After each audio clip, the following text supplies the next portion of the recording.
Hooday, Bengal fans. He is Eric. I am Jake.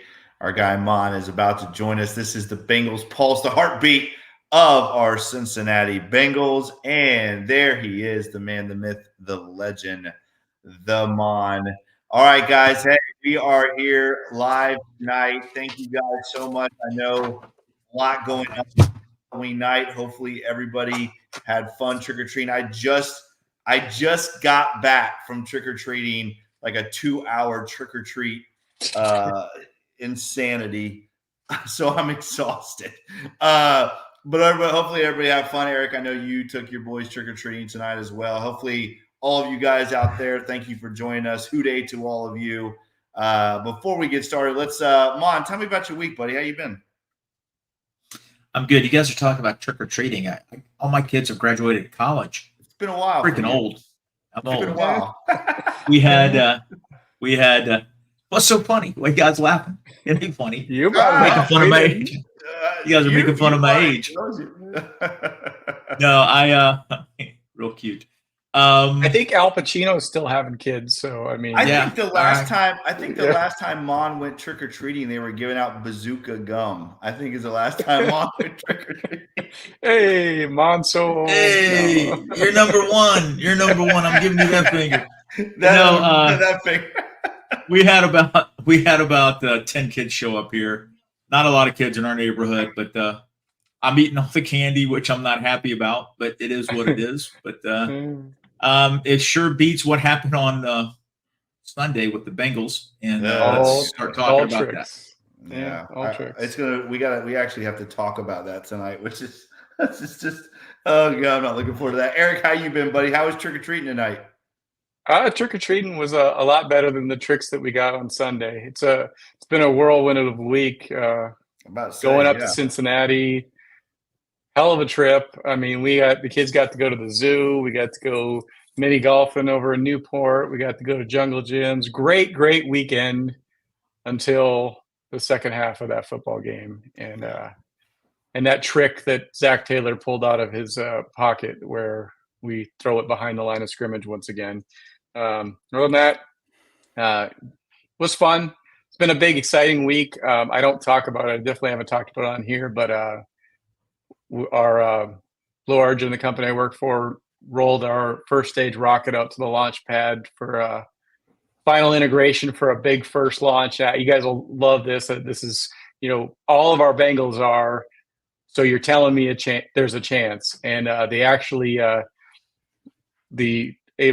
first stage has never successfully landed during the first launch. So with that in mind, they named the first stage of our rocket. So you're telling me there's a chance. So I think it's a really cool. I thought it was really cool. Our Bengals, we go off that all the time. Now the rocket's named that. So it's been a busy week. Pretty excited about that.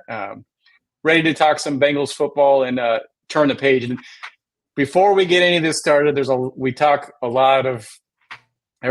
Everybody's down. We're all down the way the Bengals have turned out here. I just go back to 2 years ago. Was it a couple of years ago? Halloween night. I felt like the same vibes. The season is over. We'd lost Cheeto. The Bengals went into Cleveland and just absolutely laid a pumpkin. And I kind of feel like that's where the Bengals are at now. And we rattled off 12 straight victories. So I'm the homer. I'm still going to say that's going to happen again. I'm hoping for it. So I'm hoping for it too. I want to go back. Eric. I don't understand why you are upset that on 4th and 1 we would throw a pass 5 yards behind the line of scrimmage to gain 1 yard. Eric, that doesn't make sense to me. I mean, why would you even question that? I only ever coached youth flag football, but I do know when my kids need a first down, I have my receivers run routes past the first down sticks because I don't know. You never know what's going to happen. Well, I mean, we also have a quarterback that's not bad at running the football. We can always sneak him as well. But we'll move on from that. All right. Let's recap just a little. I mean, we don't need to dwell on last week's game. Obviously, I think what we need to talk about more is what happened after the game, right? It has been, Mon, an interesting week in Bengaldom, right? In the Twitterverse, and there is a lot of, I don't want to say negativity, because I think some of it is definitely warranted.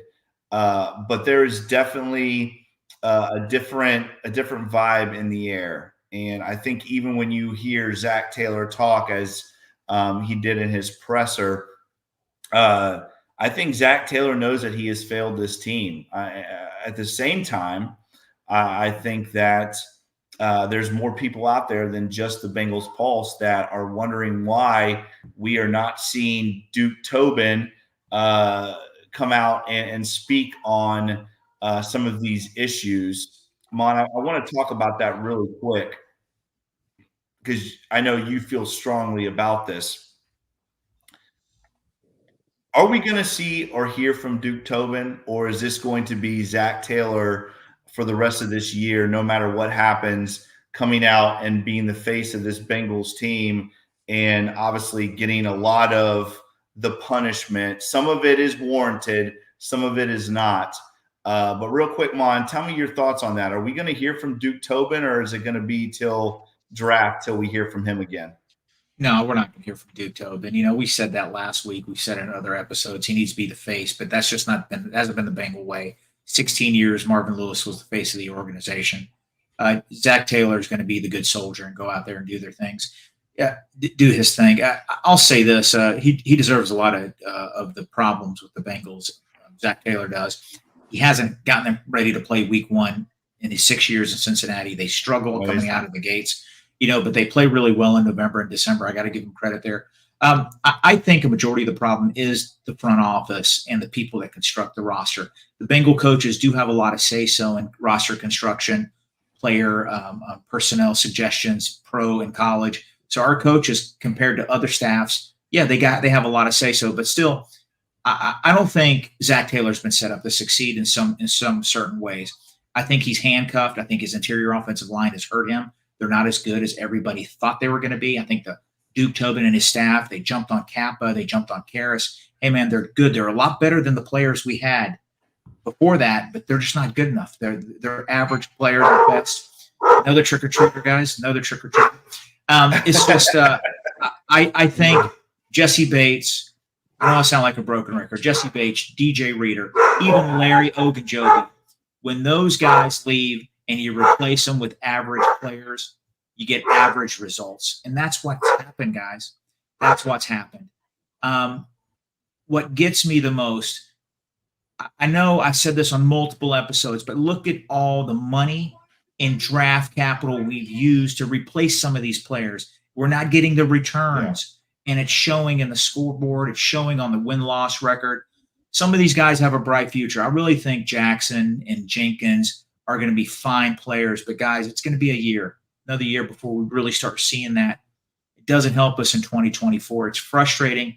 I feel bad for Zach Taylor and Lou Anarumo a little bit. When you lose star players and you replace them with guys, it makes it harder for them. I agree. And like you said, Mon, I mean, that's got to be on the front office. I think, Taylor, I do think there is still a lot of positivity out there from Bengals fans, but I also think that we as Bengal fans now have this expectation of where this team should be and how talented this roster is. And it is frustrating, right, guys? It's frustrating to see this team get out-coached almost on a weekly basis. And this is something that's been going on for a while. This is not like some new revelation that just has hit us these last couple weeks. We have seen this happen throughout the Zach Taylor regime. And again, I don't think anyone on this show is asking for Zach Taylor to be fired. I know I'm not. But I do think maybe, Eric, it is time for Zach Taylor to step away from calling offensive plays. Let Dan Pitcher call a game. I mean, again, it can't be any worse than what we've seen from Zach Taylor, right, Eric? I mean, is it time for Dan Pitcher to get his opportunity? You would hope something would change. I mean, we've seen that it's been a pattern with Zach Taylor to hinder Joe Burrow. You know, Joe Burrow is so talented and such a star, but yeah, he's handcuffed by a lot of Zach Taylor's calls. There's been so many times that we needed 1, 2, 3 yards that we throw it behind the sticks. And you know, Zach says that there's so many things, you know, so many voices when he does make the play calls, that it's not just him making them. Well, if that's the case, then there's one of two things that need to happen. You probably should just drown out all those voices and you make the call, or let somebody else start making the calls. I mean, there's just so much that goes into that. Now, I think a lot of our frustration, we're a bad call or a close call, one close call in Kansas City and one botched hold against Baltimore away from being 2 games better. You know, we're 5-3 versus 3-5, and that would be a lot different. I think where a lot of my frustration, a lot of our frustration is, we're so close to being 5-3 and right in this, but the last few weeks, even the weeks where we won, we didn't see that explosive offense. So we were clicking away. We had a great offense, and then all of a sudden, it was like Zach Taylor knew he was going against the Browns and he knew he was going against the Giants, and he was playing not to lose those games instead of letting the same offensive scheme come out there and dominate. And then that carried over into the game against the Eagles. You can't just flip a switch that quickly. And I feel like the way the Bengals have success this year and have to have success is they have to play to be a dominant offense every game. You should never switch a game plan based on your opponent. You should plan to go out there and just take it to everybody that you go up against and let the defense show what they're going to show. And I feel like he plays down to the competition, and that hurts you the next week when you're going to go out there and play against somebody great. You know, we may go out and squeak out a victory against the Raiders. That's going to affect us when we play the Ravens, because you can't shift gears. It needs to be pedal to the metal. We need to blow out the Raiders, and we need to take that energy into Baltimore. I agree. I think those are good points, and I think that, you know, this Bengals team again, being Mon's going back and talking about the front office, which is, I think, really where the issues lie with this organization right now, and the lack of any type of movement. Mike is asking about free agency, and I think it's a good question to talk about, because there is the free agency, the trade deadline is coming up, and we see some of these top tier teams, like they do every year, adding pieces, right? The Ravens just added a piece, the Chiefs added a piece, the Bills added a piece, and the Bengals are staying pat once again. And again, I think this is another part of the frustration from Bengals fans is it doesn't seem like there's a sense of urgency, and there needs to be, right? I mean, there needs to be a sense of urgency. I'm not saying go out and spend a bunch of money and add all of these players to a solid locker room. Well, we think it is. We don't know what the locker room is right now. It might not be. But again, the Bengals are sitting pat, and you have all these other teams in the AFC adding pieces. Mon, are we going to see the Bengals? Mike wants to know, are we going to see the Bengals make a move, or are we going to see the Bengals selling? The Bengals never do either one, so I can't see them selling. Do they make a move? Do they add somebody? What do you think? I think if the record was better, they might consider it, but I don't think they'll do either. If they did do one, they might sell, especially if they have a catastrophic game this Sunday. I could see them trying to stockpile some draft picks. The Bengals just aren't aggressive. I think they've only had 2 or 3 in-season trades in their whole franchise. I saw a stat today. I don't know it exactly. It's been less than 5 trades in their 50-some-year career during the season. Yes. It's just, it doesn't happen very often. Sorry about my dog, guys. I don't know what's going on. You're good. Listen, this is live. This is live. It's Halloween. I want to say something that Eric brought up. Guys, I know everybody wants positivity, and I'm going to watch every Bengal game this year with happiness. I love my Cincinnati Bengals. I got to be real with you, and we have got to be real. I mean, I'm not telling anybody not to go to a game. I want them to fill up the stadium. I want them to support the Bengals. Let's be real. What's the biggest weakness on the Cincinnati Bengals right now? It's the interior offensive line. That's the weakness. What has happened the last 3 weeks? You know what's happened? We played 3 really good teams with defensive lines. The Giants really stifled us, less than 45 yards rushing the ball. Okay, look what the Eagles did to us last week. Look what I'm sorry, we ran more against the Giants, but the Browns game, they stifled us. I think we had 45 yards rushing that game, if I'm not mistaken.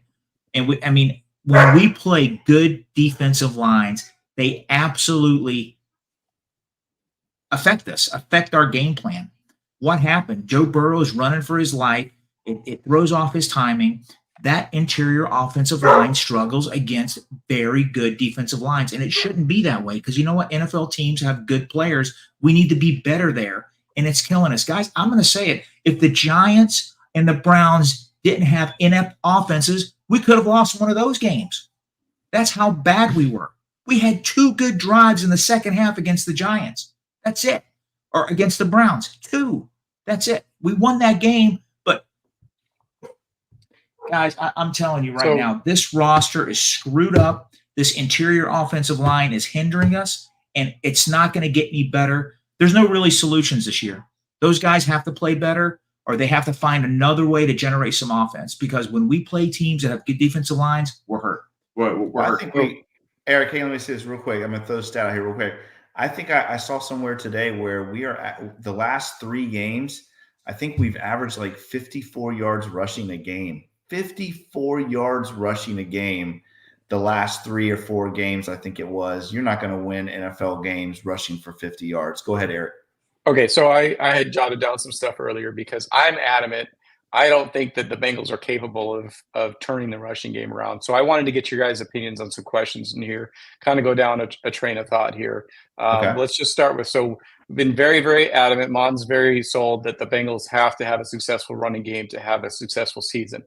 I believe that we could just throw it all away, let Joe throw 40 to 60 times a game, and you could win. You could salvage the season doing that. Maybe it's not success to make a full run, but I think you can get to the playoffs by just saying, the heck with it. Joe Burrow's our guy. Line him up, spread him out, let him cook. I think we can do it. So, but before, that's my opinion. I believe in it. Let's get your guys' opinion. Okay. The interior offensive line is one of the worst graded. I think they're 32nd and the Raiders are 31st. Right now, the worst graded run blocking teams. Talent level, I'll go around both of you here. Do you think they're capable of run blocking at a level to give us 4 to 5 yards a carry in a game? Mon, what do you think? Maybe depending on the opponent. I don't think they are. I think they're average those for guys the rest are there. of the year. So they're not good. No way. Jake, they're good. They're there to pass block. That's it. No, I agree with Mon. I don't think they are good enough. I think there's been a very large sample size.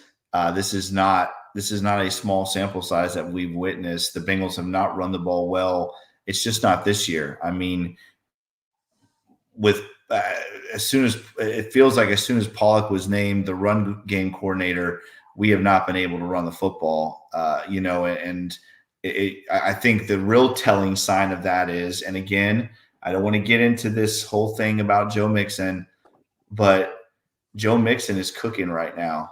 He's cooking. Joe Mixon's as we speak, he's cooking. Yeah, he's a heck of a football. Yeah, literally, he's a heck of a football player, and we let him walk out the door. And all of these fans had they were perfectly fine with Joe Mixon walking out of the door. And now you see how good Joe Mixon is and how good he was for us running behind an offensive line that is not good at blocking. There's no good run scheme, what we do in Cincinnati. And I think that is so telling on how good Joe Mixon is, because now that you see him playing in a good run scheme, he's a top running back in the NFL, or like second, I think. So again, no, I don't think we're good enough. And I think we're not good enough I think talent is a part of it, and I think coaching is a big part of it. So Jake, we're not going to belabor the Mixon thing, but as we speak, 13 carries, 84 yards, 6.4 yards a carry, and he had a 15-yarder called back. Go ahead, Mon. I just want to say one thing about Joe Mixon, and I know he doesn't play for the Bengals. I'm not saying I want him on the Bengals now. That's old news. I'm just curious. I want your guys' take on this. We all know Mike Brown really had an affinity for Joe Mixon and wanted him to stay on the team. I think some people in the front office, I think some people in the coaching staff wanted him gone a year before because they wanted that slippery, explosive back like Chase Brown, who could still be a very good player. I think he will be. I wonder if Mike Brown is probably looking at some of these coaches and front office people that said, "Hey, we don't need Joe." Because I wonder if he's going like, "Hey, we need to have a meeting. Can you explain it to me? Why is he doing so well there and he struggled here?" I want to tell you something right now. On Twitter, some people are talking about what he's doing tonight, and some people are saying like, "Wow, man, he found the fountain of youth. He's so explosive. He's not getting tripped up. He's not found. He didn't find the fountain of youth. He found a better offensive line. That's what he found. And a better That's what he found. He found a better offensive line. A better offensive Our tackles are fine.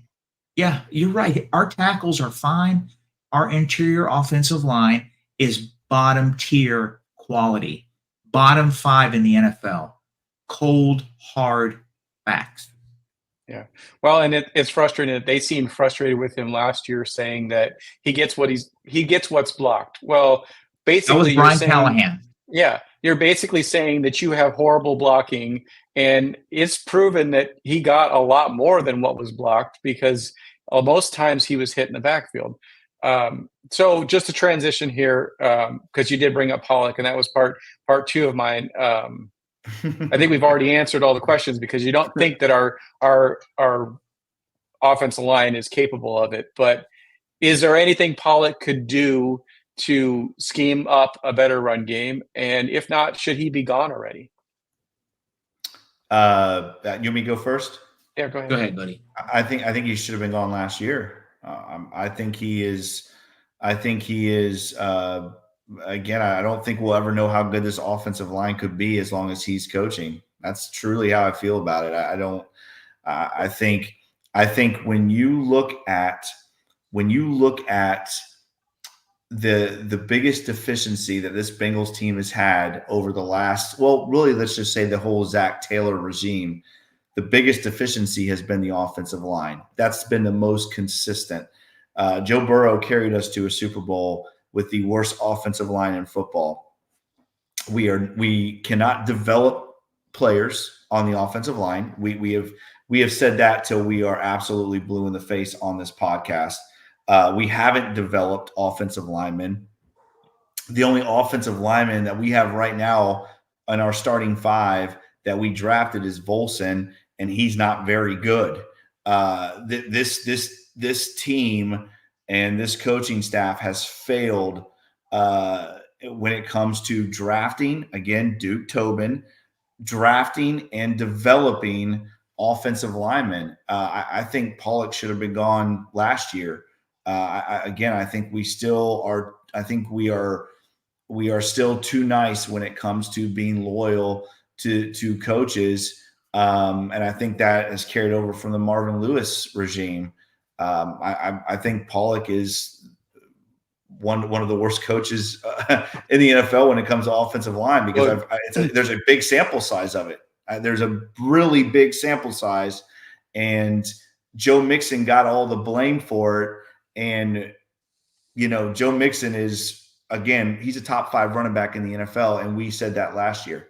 Go ahead, Eric. So that's kind of my point in the question that I want to have. It's either you don't have the players that can do it, or you have horrible coaching. It sounds like maybe there's both. Mon, give us your opinion. Is it one or the other, or is it both? I look at it this way. I think coming off a Super Bowl loss, the Bengals offensive line was, Jake just said it, it was a horrible offensive line, but we found a way with the talent of Joe Burrow and our skill players to make it to a Super Bowl. We got hot at the right time, and even with their subpar play, we made it to a Super Bowl. Over almost 60 sacks in the regular season, 58, something like that. Then he was sacked a total, if you add the ones in the regular season. He was sacked over 70 times if you count the playoff sacks. So what the Bengals do, the Bengals realize we can't put our quarterback behind that offensive line anymore. So they went out and got Kappa, who was a decent player in Tampa. They got Karras, who's been a respectable NFL player. They drafted Volson. Those guys are good pass blockers. We have to protect the Cadillac, Joe Burrow. Well, you know what? They are much better at pass blocking than run blocking, but we need balance in the NFL. We have seen this right now. This is one of Joe's best statistical years during his career. We've won 3 games. Guys, balance is a key. The Bengals will never be 50-50 run pass. We've said that 500,000 times on this show, but we got to be better running the ball. We can't be 28-32 in the NFL rushing the ball. Advanced stats show, well, this, that, and this. That doesn't do it for me. When we get the ball and we need a 3rd and 1, I don't want a bubble screen. I want us to be able to run and feel comfortable and confident getting that 1 yard. I never do, guys. I don't feel confident or comfortable when it's 3rd and 1. So we just don't have the horses. We don't have the horses. That's kind of my point, and I want to get you guys on board, but we don't have the guys. We don't have the coaching. It hasn't worked. Can't we just all just agree? Just let Joe Burrow cook. Like, I feel like I don't want to see the Bengals come out there on Sunday and run it 3 times, punt it, and then run it the 3 times again, punt it, just to try and establish a run that will never get established. I want to see them just pass it 3 times with Joe, maybe sprinkle in a run. I want this to be 85% Joe Burrow, because we've proven 8 games in, our run game is not it. So the only way you salvage the season, in my opinion, you're not going to suddenly find a super run unless maybe one of those linemen gets hurt and Matt Lee comes in there and is an amazing run blocker that we didn't know we had.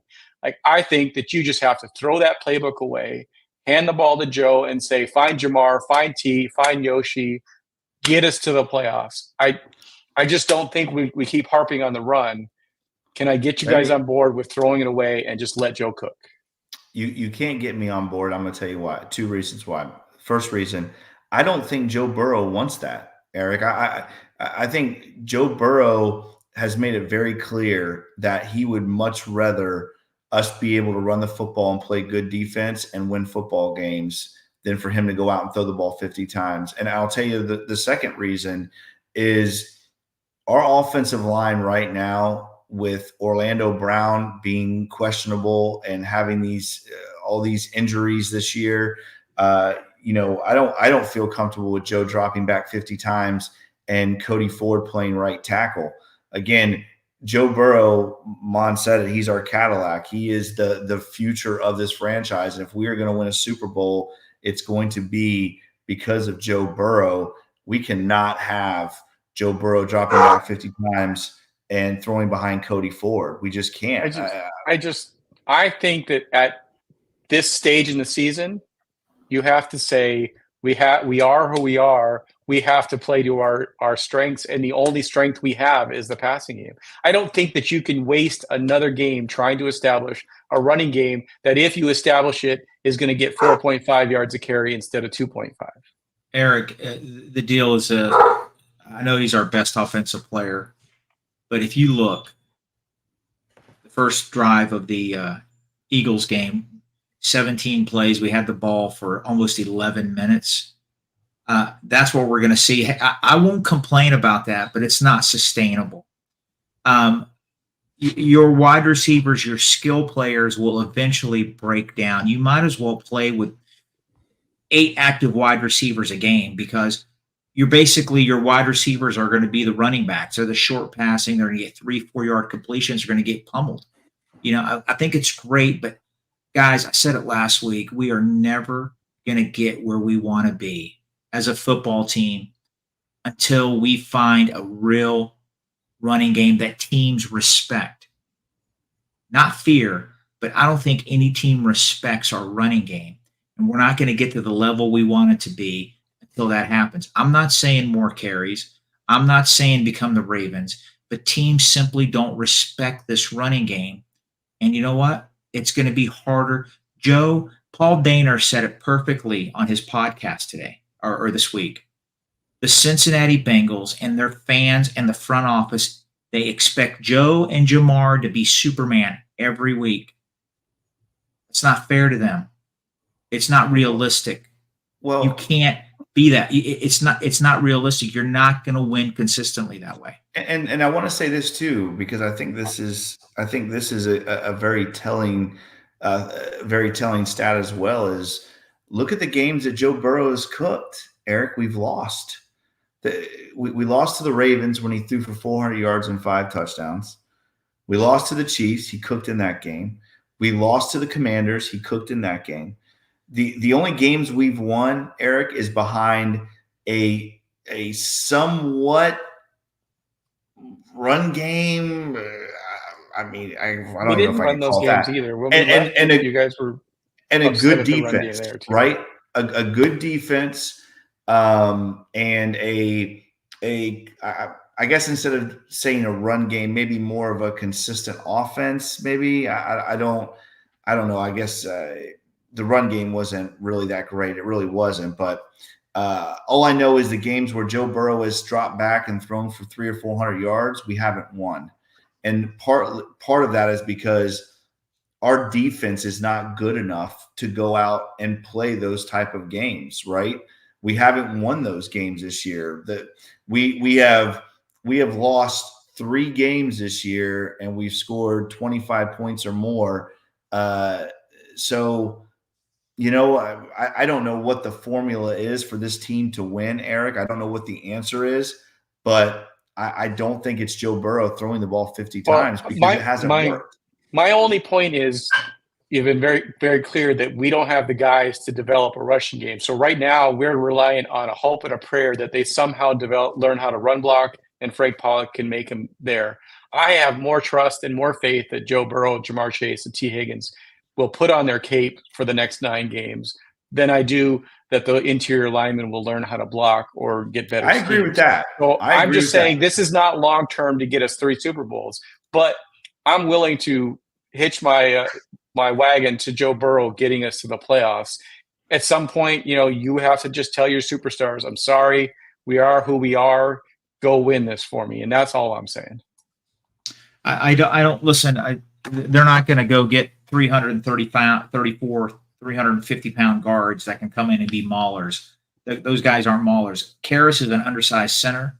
Kappa 6'6", 310 pounds. He's not some big jumbo man. Volson's a bigger guy, but they have to find a way, scheme it, smoke and mirrors. I've said it before. They got to find a little consistent running game.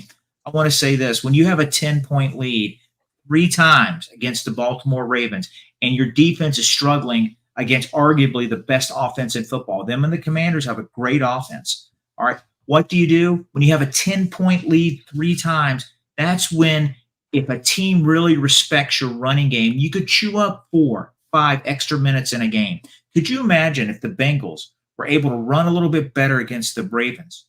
And guess what? That could have been 2.5, 3, maybe 4 minutes less time Lamar Jackson had the ball. We win that game. Who cares about the drop thing? That would have never been an option. We had a 10-point lead 3 times in that game. Yeah. You have to be able to run the ball, guys. You have to. And Bengal fans need to get out of this fantasy that Joe Burrow is all we need. I just saw a reputable Bengal guy on Twitter that I've been following for years, thousands of followers. He just said it. The Bengal offensive line is the problem, not the running back we had last year, because they're watching them right now on Thursday Night Football going off. And if I'm Mike Brown and Katie Brown, be like, what a bad look that is for them. Arguably top 15 player in football. 2 of them are Bengals, Jesse Bates and Joe Mixon right now. Yeah. Those guys were in stripes. Those guys were in stripes, man. Yep. My biggest thing is that's not fixable this year. That's an off-season fix. I'm trying to salvage a playoff run, and that's fair. You have no way to do it because they're not going to go out. they're not going to go out and trade for 2 starting guards. One, they're not going to admit that they're wrong on either of those guys. They believe in them. Kappa has regressed since that 2022 season, so they're not going to admit that those guys aren't going to do it. They may let Kappa walk and not re-sign him, but the only way we salvage this season is on that passing game, and it's frustrating, but that's where I'm at. So I just wanted to get your guys' opinions on that. I know we've already 35 minutes in here. You got my blood pressure up. That's what you got. Thank you, Eric. You're welcome. I took my medicine, so yeah, you're welcome. I need more M&Ms. Is it a Reese's peanut butter cup?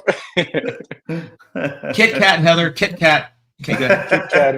Well, let's real quick before we get to our predictions. Let's talk a little bit about this Raiders game and this matchup for the Cincinnati Bengals this week. Again, you look at this Raiders team and you are thinking, okay, maybe this is the opportunity, Eric, for this Bengals offense to get going. The Raiders, one week they look like they can compete. The next week they look like, they belong in maybe the CFL. There you go. Mon's got his M&Ms. He's good. That was upside down, by the way. There's a Kit Kat. So Gardner Minshew, guys, is coming in to Paycor Stadium. Gardner Minshew, obviously a guy we're familiar with the Jacksonville Jaguars. Right now, guys, 6 touchdowns to 8 interceptions. He's got about 1,300 yards passing. He does have a pretty good completion percentage, but again, the touchdown to interception ratio, obviously not.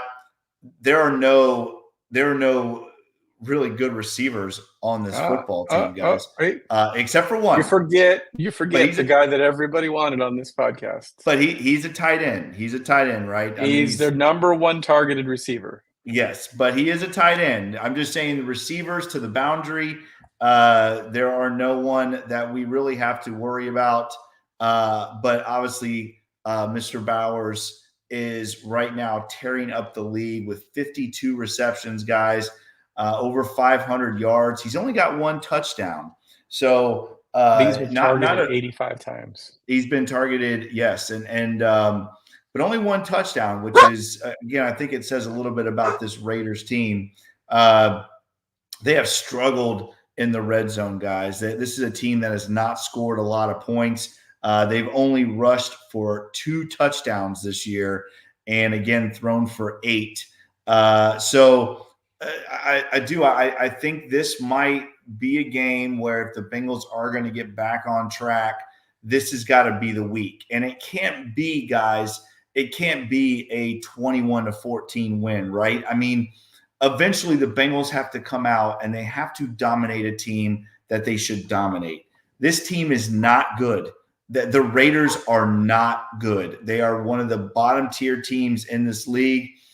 The Bengals are 0-4 at home. If they cannot get it done this week, we are in serious trouble. I think they get it done. But Mon, let's talk about, I want to hear from you what you think about this Raiders matchup. Obviously, on the other side, they got a guy named Max Crosby, who's a pretty good football player. What do you think about this Raiders-Bengals matchup? How do the Bengals match up against this team? Playing at home, they're going to get their first win of the season. I know we're going to get the predictions in a few minutes. There is absolutely zero reason they need to lose this game. I fully expect our offense to put on 24, 31 points. I think they're going to come out and score. The Raiders are struggling. They're reeling a little bit. They do have the capability of running the ball. I think they have a couple big guards. We do have a problem with that defensive tackle spot with the young guy still developing, and BJ Hill. Sheldon Rankins, I'm sorry, guys, has been an absolute no-show to me. If they come out, we know what the blueprint is to beat the Cincinnati Bengals, control the ball, keep Joe Burrow on the bench. They're going to try to do that. They're going to try to play Patriots football like the Patriots did against us. But I'm not really afraid of the Raiders on offense. I'm really not. Trey Tucker's a good player. Minshew, he's a career backup, but he can hurt you. He's a seasoned vet. They have a big offensive line. They're capable there. Jacoby Myers was a former Patriot. He's played. Harrison Bryant, good tight end. Bowers, we know that.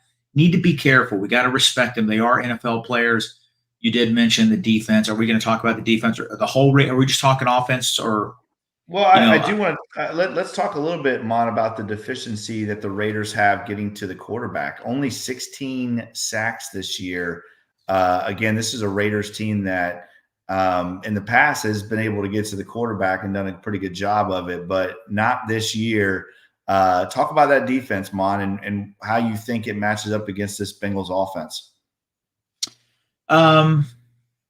I think teams they know about Crosby. So they're not going to let Crosby dominate them. He's a TJ Watt kind of guy. He could take over a whole football game. They're chipping him. He's still effective. He's still making plays. Spillane, the linebacker, was a former Steeler. He's very familiar with AFC North football. I think the Bengals are going to be able to score on these guys. I think they're going to score a lot. I expect our running game that we've talked a lot of negative stuff about, I expect them to have a decent game.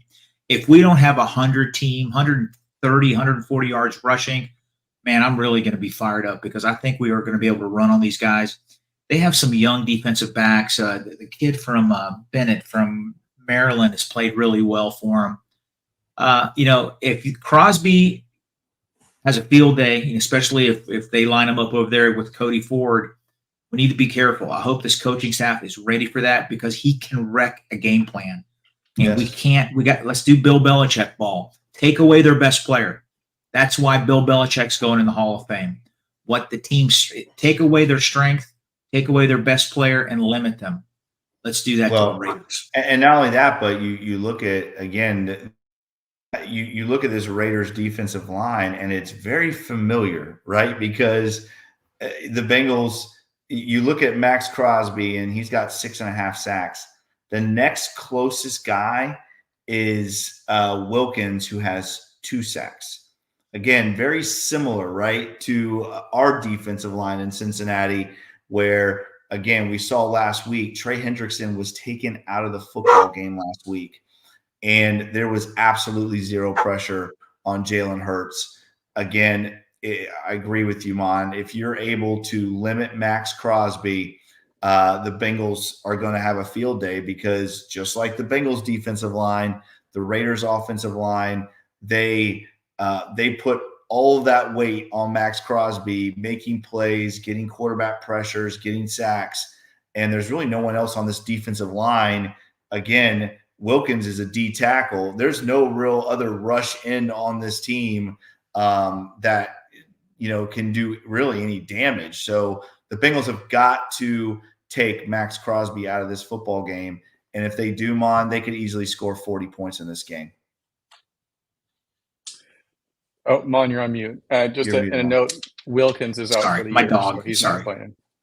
And no, Jake, I think the Bengals, they're going to win this game, and I don't think it's going to be close. Yeah. I really don't. I don't think it's going to be close.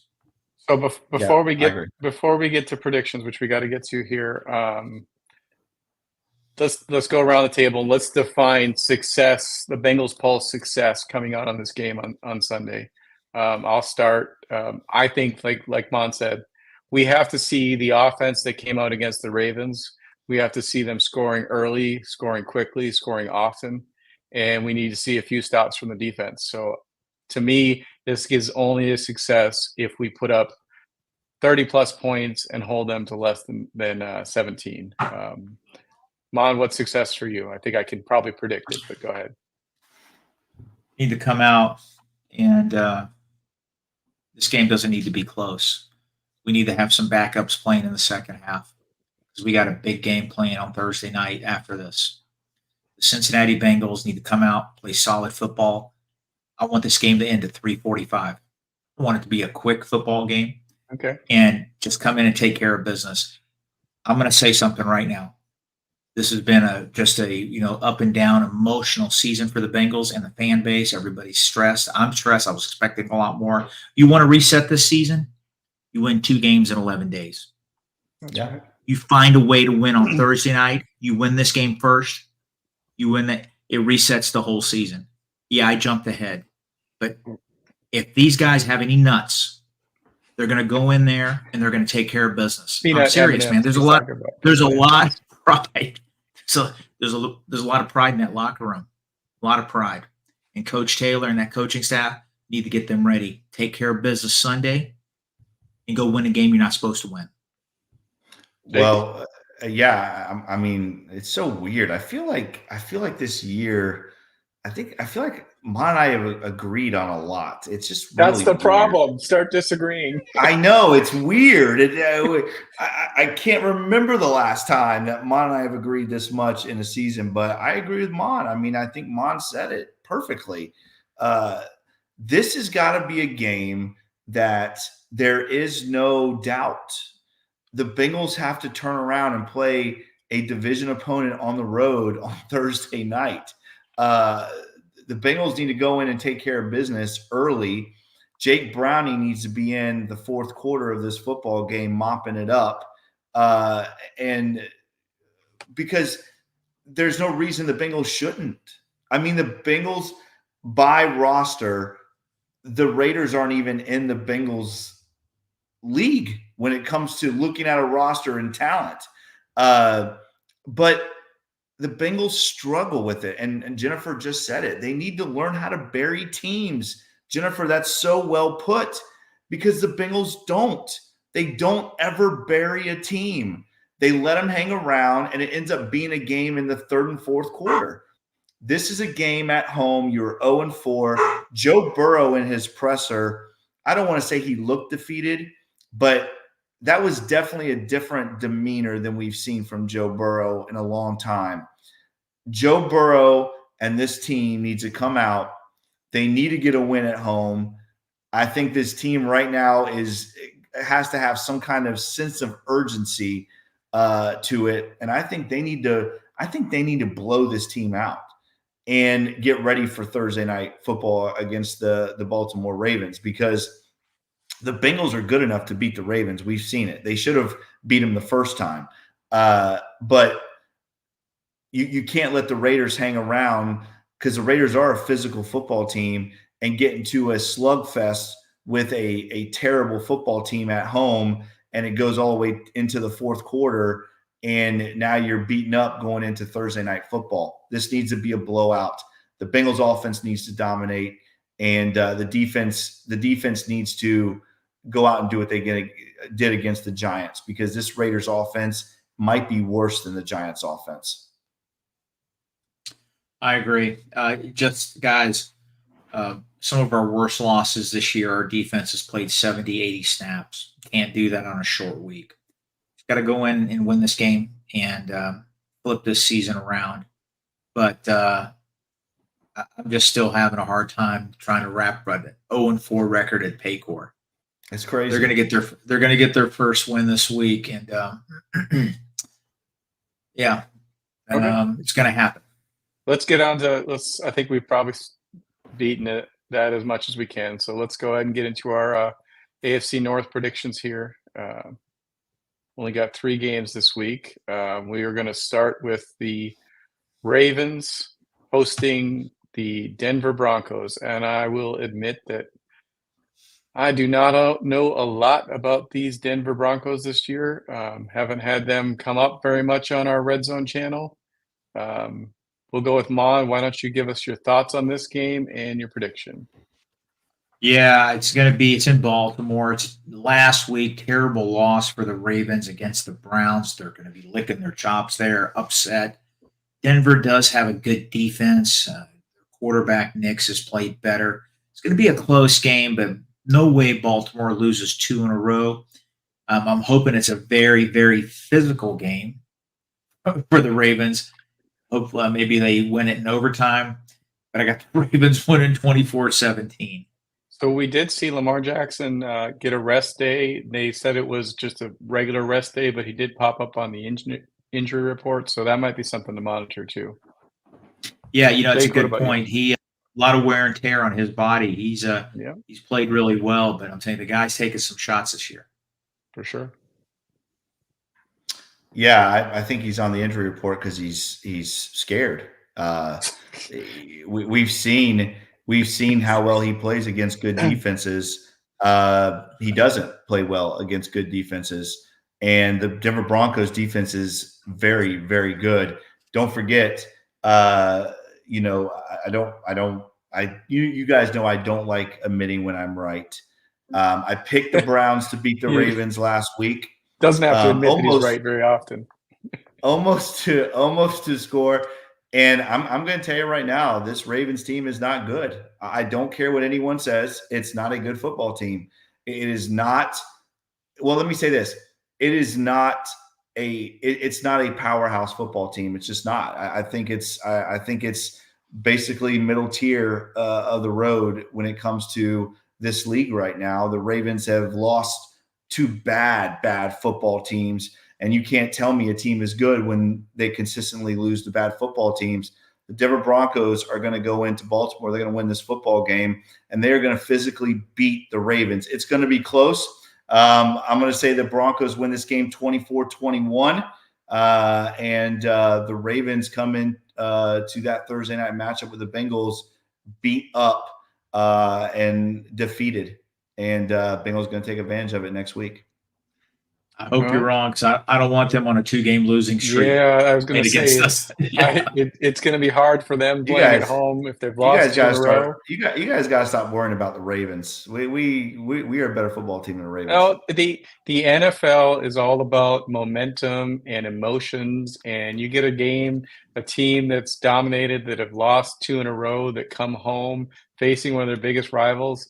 Man, it's tough. That's tough to go up against there. So I never root for the Ravens, but yeah, that would be tough for us to have to deal with all that. All right, moving on. We've got the Chargers going up against the Cleveland Browns in Cleveland. Jameis Winston with his magic last week. Does he bring that magic back, or do the Chargers take him out? Jake, why don't you give us your thoughts first? By magic, do you mean the overrated Kyle Hamilton dropping a game-winning interception? Is that what you mean? You were talking Jameis up last week. I did, and he won. He pulled it out. But only because Kyle Hamilton showed how truly average he is at safety by dropping the game winner. I'm going to say this is going to be a close game. It's going to be a slugfest. These are 2 good defenses playing each other. And 2 not good offenses. I'm going to say Chargers win this game 17-14. Chargers win in Cleveland. Mon. Oh, before Mon does his, just Jake, we can't give all these Ravens so much bulletin board material and all this ability to really get up for this game. We know how much the Ravens and their super fans watch the Pulse. Don't give them something to put on the bulletin board. Kyle Hamilton is a great safety, and we wish we would have drafted him. Kyle, if you are watching the Bengals Pulse right now, you are extremely overrated. Put that on your bulletin board, Kyle. Mon, what do you got for us? What about That's Jake's take, not mine. The Pulse says Hamilton is a great player, and we wish we would have drafted him. Go stay up extra late next Wednesday night. No, I think the Browns are going to win this game. I think I forgot the score I gave you, buddy. I got it right here. I think the Browns are going to win. I think Jameis Winston is a capable quarterback. He's Captain Chaos. He'll throw 3 touchdown passes, but also throw 3 interceptions in that same game. But that defense has some playmakers. They got a good defensive backfield. I agree with what Joe Burrow said. Joe Burrow said that the Browns is the best defense he's played all year, and I have a lot of respect for him. They have a generational player in Garrett. He's a little nicked up, but a lot of good players at linebacker. Their linebacker play has gotten better. It's going to be hard for those Chargers to come from the West Coast and play in that stadium. I think the Browns win 28-21. Wow, 28 points. Okay. Finally scoring some points. Okay. Well, we'll see on that one. Get to the game of the That's Eric's way of saying he disagrees, Mom. I'm all for famous Jameis, but I don't think that the Chargers are gonna I think the Chargers are gonna outcoach him in this game. We'll see. Game of the week. the Marvin Lewis-led Raiders come in, march into Paycor. They were so scared of us that they traded away their number one wide receiver. Said, nope, we're not even going to try it. I do get a little scared of players like Gardner Minshew. We've seen him kind of have that Baker Mayfield type get up for a game and really put it to him. Brock Bowers, everybody in this room wanted Brock Bowers until we were gifted Amarius Mims. Thank you for that gift. We're going to go with Mon first. We've heard your thoughts. What is your prediction? Final thoughts and prediction on this game? I think it's just going to be a steady game for the Cincinnati Bengals. I think they'll score a touchdown in every quarter of this game. I think they're actually going to run the ball and run it well. I'm gonna go on the record, 150 yards rushing. Wow. I think Joe Burrow is going to be efficient. I think this running game is going to really take off this week. I think it's just a good matchup. I think the Bengal players are pissed off. I like what Zach Taylor said it at his press conference. He goes, we need to be more forceful at the point of attack. We need to be more violent. I forgot the word he used. He acknowledged that, you know what, when it comes to run blocking, they're not doing a good enough job. They could be better at it. I liked him saying that. I think they get 150 on the ground. I think we win. We score 28 points, 7 points in every quarter. It's going to be 28-14. I think the Raiders score a touchdown late in the game. It's not going to be really in any doubt. And I think the Bengals are going to win comfortably. I like it. Jake? I think I agree. I think the Bengals. I think this game's over to start when the fourth quarter starts. I think this game is over. I kind of agree with Mon, except for I think start of the fourth quarter it's going to be 31-3. Maybe the Raiders get a late touchdown on our backups. I have the Bengals winning 31-10 in this football game, and I agree with Mon. I think this is the week that this Bengals offense takes off. And I'll be honest with you, if they don't, we are in serious trouble, and it's going to be a very long rest of the year if the Bengals cannot get it going against this Raiders football team at home, being 0-4. I agree with Mon. You can see these Bengals players right now are pissed off. They should be. They should feel like they've definitely underachieved so far this year. So hopefully they use that as a chip on their shoulder, and I think they do. I think the Bengals run away with this game. Like I said, I think it's over when the fourth quarter starts, and the Bengals win comfortably, and we can actually relax for a fourth quarter. Eric? Yeah, you can get rid of the canned responses and the texts about the defense being bad and all that stuff. Hey, It'd be nice. I would love to not have to text any of that. I want you just to wait until after the drive to text it. Don't go after the first play. Let's go with a bend, don't break mentality. Real quick, we didn't really touch base on this, but I thought there were some really interesting things brought up in those press conferences. The first half of our show, we talked about the press conferences and all that, but we didn't talk about Trags and his questions to Zach and Joe Burrow. Yes. Trags asked a great question. He goes, hey, I wish I don't have a verbatim what he said. He goes, but Zach Taylor, he asked the same question to Joe. You guys keeping track of your opponents, the Chiefs, the Ravens, how they're adding to their arsenal already to make another run? You know, what's your views on that? And of course, Zach did he took one for the team. That's where I feel sorry for him. He took one for the team. He was total politician mode. But Joe Burrow's body language says it all. He goes, I just play football. That's a question for somebody else. Yeah, it's a question for some. Yeah, it's not my job. That's not my job. But his body language said something else. And somebody else mentioned this. I don't want to take credit for it. I don't know who it was, but on Twitter they mentioned it. We've actually talked about it in the past, guys. This locker room has been poisoned, not by bad players. The players are great human beings. They're team first. They want to root for everybody. But when you have these hardball negotiations, when you see other teams that you compete against adding to their roster to make a run, and you're stagnant and you don't do that, guys, we had a glaring weakness with injuries at our defensive tackle spot, did we not?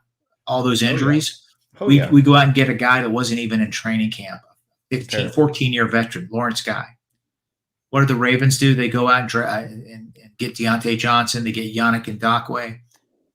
The Chiefs are grabbing players that have, I mean, come on, man. We got to be better than that. Come on. The poison It's frustrating. The poison is coming from the front office. I mean, let's just say it. That's where the you don't think poison's that the players see that? The players see that, man. Yeah. And if it doesn't help your psyche. Yeah, it's kind of like when, anybody that's worked a corporate job or retail job or anything, and everybody's, it's coming around that time of year where you're going to get performance raises and everybody's kind of excited. They're going to get maybe we're going to get a good raise and our performance is finally going to be seen and recognized. And then comes around time and what do you get? You get a Domino's pizza party. That's kind of the feeling. I feel like that's how it is in the locker room. It's like, oh, at least Jabbar is going to get his bag. And then they give him a pizza party and they say, oh, maybe next year we'll give it to him. He doesn't need money. He needs Grater's ice cream. They're going to get him some Grater's ice cream. Well, oh, here's a gift. Here's a coupon. I do need actually a three-way. Listen, I need some Graters and some Skyline. Are you going to be okay with Graters or Skyline though, in lieu of a Super Bowl? We'll just hand you some Graters. No. Listen, but just a little behind the scenes. I feel like I need a raise because you triple my salary here. Putting together these graphics for every week for the predictions. I have to move the people around. I got to move the predictions around every week. I know what team Mon's picking, and I know what team Jake's picking. Like, I have to ask you guys your scores, but I know where these graphics are going to go because we've done this long enough. I know that Mon's he's going to be realistic to a point. I don't know that he's ever picked against the Bengals, but I always know where Jake's picking, and I just don't know the scores. So all I have to do is just move the boxes and fill in the scores. I think I've got you guys down. So maybe let me just next week I'll put this together and I'll just throw it in there and you guys can agree or disagree. It's all about talking it into existence, Eric. That's what it's all about. I did it last week, Eric. I talked Jameis Winston into I threw 17 Joe game out there, and I'm gonna spend 10 minutes before the game meditating and focusing on exactly how this is going to play out. But I'm not going to put it out there because that's going to be an internal game. So. Let's speak this into existence. Okay. Okay. At the end, last Sunday's game to the Ravens game, that 11-day stretch is officially the key to the 2024 season. Oh, 100%. This is what I want all Bengals 100%. Fans to remember. Everybody's 100%. Debbie Downer. I'm going to say that this is going to be a repeat. We were so frustrated after that Halloween game 2 years ago. This is going to be exactly like that. We've got 9 games left. We're going to come out. We're going to show out this week, and it's going to be the first step to winning 9 games in a row and running into the playoffs. That's what I'm focused on. Everything that happened these last 5 weeks are gone. The season starts now. Listen, I'm all for it. I am all for it. Guys, we want to thank you guys so much for joining us tonight. Happy Halloween to everybody. Thank you guys. We love you. We appreciate you. Hooday to all of our listeners out there. Again, guys, we would not be doing this without you. So thank you guys so much. As always, if you like this podcast, make sure you like, share, and subscribe to this podcast. Make sure you check us out on all the awesome podcast platforms, Apple, Stitcher, Spotify. If you like this podcast, make sure you give us that 5-star review. We very much appreciate that. As always, follow Mon on Twitter at @TheFireMon. Follow me on Twitter at Coach Jake Owens 9. Follow Eric on Twitter at eFlash with 2 H's 88. Follow the Cincinnati Podcast Network on Twitter at Cincinnati Pod. And guys, as always, follow the Bengals Pulse on Twitter at Bengals_Pulse9 on Instagram. The same without the @ Bengals_Pulse9. And as always, guys, we will be here, win or lose, on Sunday at 4 o'clock, at 4:15, right, Eric? About 4:15 on Sunday? Well, Mon says 3:45. So as soon as that clock hits 0, we'll be here for you. 3:45. The Bengals lose, I'll be on my way to the psychiatric ward in Melbourne for a 72-hour. And we will live stream it. Yeah. Live stream. The Bengals Pulse will live stream Mon's whole You got ordeal. you got one of those jackets we can get you in? I'll be a circle of care with the spit mask on.